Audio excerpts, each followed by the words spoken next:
Ahead of the massive meeting at Ellis Park, Eddie Jones has offered a fascinating explanation of why South Africa and New Zealand remain one of rugby's greatest rivalries, while also raising questions about the decision-making of young Springboks fly-half Sacha Feinberg-Mngomezulu. For Jones, the rivalry is not simply about history, famous players, or previous results. It represents two very different rugby cultures. His description is simple but powerful. South Africa come through the front door, while New Zealand traditionally look for the side door through speed, movement and athleticism. That contrast has helped make this fixture so special. The Springboks have built much of their identity around territory, kicking, physical pressure and forward dominance. The All Blacks, meanwhile, have traditionally placed greater emphasis on possession, quick ball, movement and exploiting space. Jones believes both nations are among the proudest rugby countries in the world, but their methods of reaching success are often very different. The Springbok approach can look simple from the outside. Kick for territory, chase hard, win the collision, build pressure and then attack the defensive line through powerful forwards. But Jones believes the simplicity is actually part of the strength.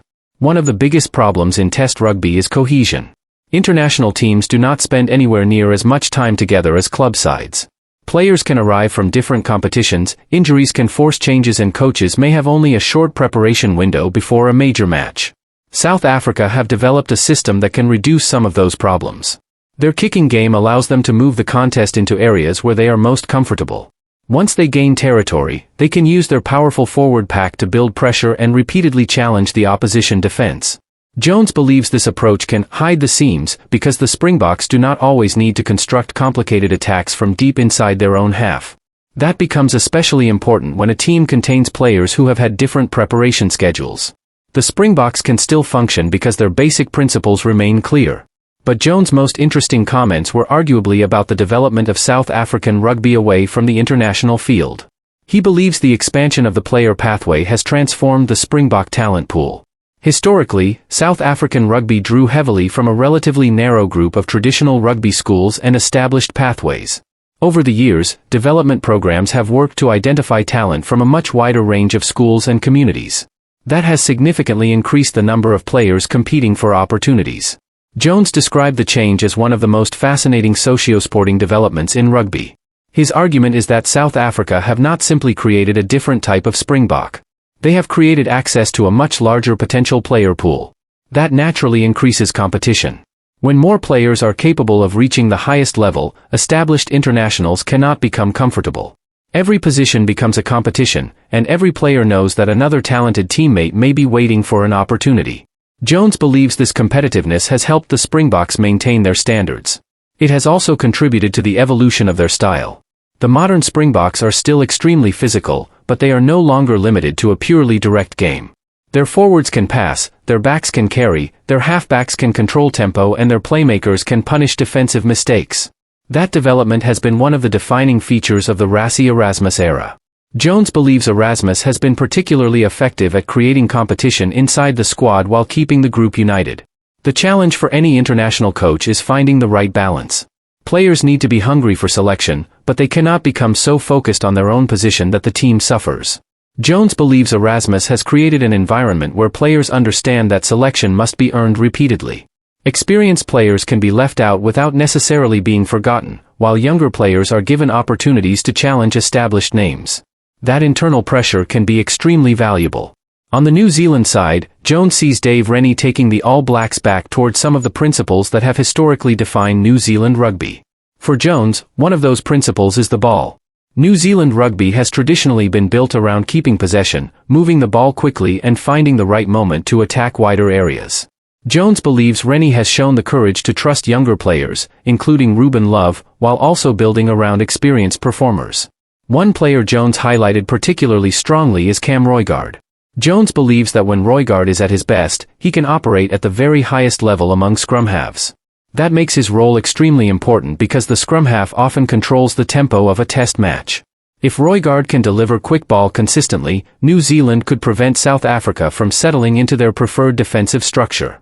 Quick possession can create gaps between defenders and force the Springboks to make decisions under pressure. Jones also praised Anton Segner, who has impressed him during the build-up. The back rower offers power, speed and skill, and Jones believes his presence could become particularly important later in the match. Test matches are often decided by the bench. After 50 or 60 minutes, defenders become tired, defensive systems become less precise and small gaps become bigger opportunities. A player like Segner entering during that period could provide New Zealand with another point of difference. Jones also discussed Will Jordan and his role at fullback. He believes Jordan is most dangerous when he is allowed to operate almost like a second attacking fullback. That movement can create uncertainty for defenders because they have to decide whether to stay deep, step forward or cover the space behind the defensive line. Against a structured Springbok defense, those moments of hesitation could become extremely valuable. However, Jones believes the biggest tactical issue on Saturday could be something much less glamorous: the breakdown. The referee's interpretation of the ruck could have a major impact on the match. If the breakdown is allowed to become messy, South Africa may benefit because they are extremely effective at slowing opposition possession and disrupting attacking rhythm. If the referee strictly enforces the laws around side entry and other breakdown offenses, New Zealand could receive cleaner and quicker ball. That could dramatically change the pace of the game. Jones believes New Zealand need fast possession because that is where their attacking strengths become most dangerous. If they can play quickly, move South Africa around and create space, they could put significant pressure on the Springboks. But if South Africa control the territory and breakdown, the match could become exactly the type of contest they prefer. That is where Sacha Feinberg-Mngomezulu enters the discussion. Jones' criticism of the young fly-half is not about his talent. It is about decision-making under pressure. During the Stormers' match against Toulon, Feinberg-Mngomezulu had an attacking opportunity where there was significant space available outside him, but the ball stayed closer to the forwards. The incident raised questions about whether the correct decision was made. For a fly-half, these moments are critical. The position requires constant assessment. Where are the defenders? Where are the support runners? Is the opposition compressed? Is there space outside? Should the team carry, pass or kick? All of those questions must be answered almost instantly. Even highly talented players can make the wrong decision, particularly when they are tired. That is an important part of the context surrounding Feinberg-Mngomezulu. A decision that looks obvious on a television replay can be much more difficult when a player has defenders closing in and only a fraction of a second to react. The lesson for the young Springbok is therefore not simply to pass more often. It is to improve his ability to recognize the right option. Sometimes the correct decision is to carry. Sometimes it is to kick. Sometimes it is to move the ball wide. And sometimes the best option is to stay patient and allow the forwards to continue building pressure. That decision-making will be especially important against New Zealand. The All Blacks are capable of turning mistakes into attacking opportunities very quickly. A poor pass or unnecessary offload can suddenly give New Zealand the chance to counterattack. South Africa therefore need to balance creativity with control.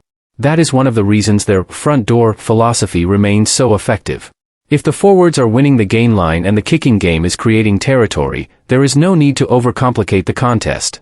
But the best Springbok teams also know when to change direction. They can spend several phases attacking through the forwards before suddenly moving the ball wide. They can kick repeatedly before choosing to keep possession. They can slow the game down and then accelerate when an opportunity appears. That unpredictability is what makes them so difficult to defend. The coaching battle will also add another layer to the contest. Jones sees Rassie Erasmus and Dave Rennie as very different personalities. Erasmus has become highly influential in the public conversation around rugby and has shown a willingness to use social media and communication as part of the wider environment around his team. Rennie is more traditional and generally quieter in public. But Jones believes Erasmus' greatest strength is not his public profile. It is his ability to drive competition within the squad and then turn that competition into unity. That is perhaps the most important part of his coaching philosophy. Players know they are competing for places, but they also understand that the team's success matters more than individual selection. That culture has helped South Africa maintain remarkable depth. For Feinberg-Mngomezulu, that environment can be both an opportunity and a challenge. He is playing in a position where competition is intense, and every performance can influence the next selection decision. But that pressure can also accelerate development. A young fly-half learns by experiencing difficult moments. The important thing is how he responds. Against New Zealand, he will face one of the most demanding tests possible. Ellis Park will provide an intense atmosphere, the opposition will look for weaknesses and every decision will be examined closely. But those are exactly the moments in which promising players can become genuine test stars. The larger tactical battle is therefore easy to understand. South Africa will want territory, physical dominance, breakdown pressure, and control. New Zealand will want quick ball, movement, space, and attacking speed. The Springboks will try to make the field feel smaller. The All Blacks will try to make it bigger. South Africa will attempt to force New Zealand backwards. New Zealand will attempt to move South Africa sideways. And the referee could play a crucial role in determining which team gets the type of game it wants. The opening stages could be especially important. Jones believes New Zealand may have their best opportunity on the first exchanges, before South Africa fully establish their rhythm. If New Zealand can secure quick ball and attack early, they may prevent the Springboks from building territorial pressure, but if South Africa dominate the opening collisions, win territory and force New Zealand to defend repeatedly, the psychological pressure could quickly increase. This is what makes the rivalry so fascinating. It is not simply a battle between two talented squads. It is a battle between two different rugby identities. The Springboks have evolved, and the All Blacks have evolved, but their underlying philosophies remain recognizable. South Africa rely on pressure, physicality, structure and territory. New Zealand rely heavily on skill, movement, speed and the ability to exploit space. Neither approach guarantees success. The winner will likely be the team that forces the other to play outside its comfort zone. For Sacha Feinberg-Mngomezulu, that means making good decisions when the pressure is highest. For Cam Roigard, it means controlling the tempo and giving New Zealand the quick ball they need. For Will Jordan, it means finding space and creating uncertainty. For the Springbok forwards, it means establishing dominance early. For the referee, it means maintaining a clear and consistent standard at the breakdown. And for Rassie Erasmus and Dave Rennie, it means adjusting when the game refuses to follow the original plan. That is ultimately what Test rugby demands. The plans matter, but adaptation matters even more. A match can change in seconds. One turnover can change momentum. One penalty can change territory. One missed tackle can change the score. One decision from a fly half can turn a promising attack into a missed opportunity. That is why Jones' comments about Feinberg-Mngomezulu are worth considering carefully. The young fly half does not need to become a completely different player. He needs to continue developing the ability to read the game. Talent can create the opportunity, but decision-making determines what happens next. And against New Zealand, those decisions will be made under enormous pressure. The Springboks, meanwhile, will continue doing what has made them so successful. They will come through the front door. They will use the kick. They will challenge the breakdown. They will test the defensive line. They will ask New Zealand to make difficult decisions. And if the opportunity appears to attack wider, they now possess enough skill to take it. New Zealand will have to be ready for all of it. That is why this Ellis Park meeting promises to be another fascinating chapter in one of rugby's greatest rivalries. It is power against speed. Territory against possession. Pressure against creativity. The front door against the side door. And somewhere in the middle of that battle, Sacha Feinberg-Mngomezulu will have another opportunity to prove that he can make the right decisions when international rugby becomes its most demanding. The result may ultimately come down to the smallest details, but the bigger story is already clear. South Africa and New Zealand continue to represent two of the strongest rugby cultures in the world, and when those cultures collide, there is rarely anything simple about the outcome. For the Springboks, the mission will be to impose their physical and territorial game. For the All Blacks, the mission will be to accelerate the contest and create space.